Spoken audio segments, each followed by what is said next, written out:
نماز کے ایسے فضائل جس کو سن کر آپ حیران ہوں گے اور قضا نمازوں پر افسوس کرو گے محترم سامعین، السلام علیکم ورحمۃ اللہ وبرکاتہ۔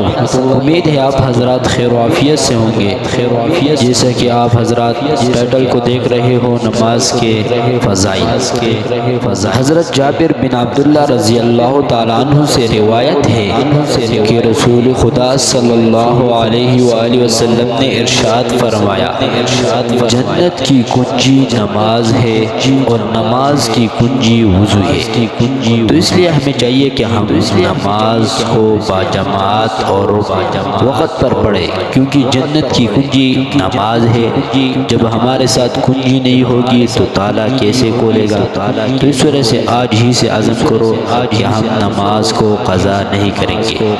نمبر 2 حدیث، حضرت عبادہ بن صامت رضی اللہ تعالی عنہ فرماتے ہیں کہ میں نے رسول خدا صلی اللہ علیہ وسلم کو یہ ارشاد فرماتے ہوئے سنا، اللہ تعالیٰ نے 5 نمازیں فرض فرمائی ہے، جو شخص ان نمازوں کے لیے اچھی طرح وضو کرتا ہے، انہیں مستحب وقت میں ادا کرتا ہے، رکوع سجدہ اطمینان کے ساتھ کرتا ہے اور پورے خشوع سے پڑھتا ہے، تو اللہ تعالیٰ کا وعدہ ہے کہ اس کی ضرور مغفرت فرمائیں گے۔ اور جو شخص ان نمازوں کو وقت پر ادا نہیں کرتا اور نہ ہی خشوع سے پڑھتا ہے، تو اس سے مغفرت کا کوئی وعدہ نہیں، چاہے مغفرت فرمائے چاہے عذاب دے دے۔ تو اس حدیث کو ہم دیکھیں، مغفرت کا وعدہ اللہ نے کیا ہے، اور ہم دنیا میں جو بھی عمل کرتے ہیں ہم اس لیے کرتے ہیں کہ اللہ ہم سے راضی ہو جائے اور ہماری مغفرت فرمائے۔ نمبر 3 حدیث، حضرت سلمان رضی اللہ تعالی عنہ روایت کرتے ہیں کہ رسول اللہ صلی اللہ علیہ وآلہ وسلم نے ارشاد فرمایا کہ جب مسلمان اچھی طرح وضو کرتا ہے پھر 5 نمازیں پڑھتا ہے تو اس کے گناہ ایسے ہی گر جاتے ہیں جیسے یہ پتے گر رہے ہیں۔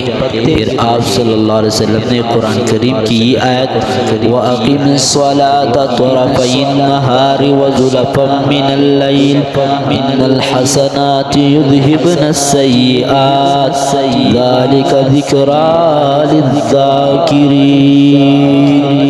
ارشاد فرمائی ترجمہ، اے محمد صلی اللہ علیہ وآلہ وسلم، آپ دن کے دونوں کناروں اور رات کے کچھ حصوں میں نماز کی پابندی کیا کیجیے، بے شک نیکیاں برائیوں کو دور کر دیتی ہے۔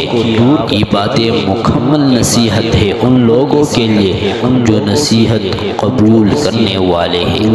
آخر میں آپ سے التماس ہے کہ ہمارے چینل کو اپنے ساتھ سبسکرائب کر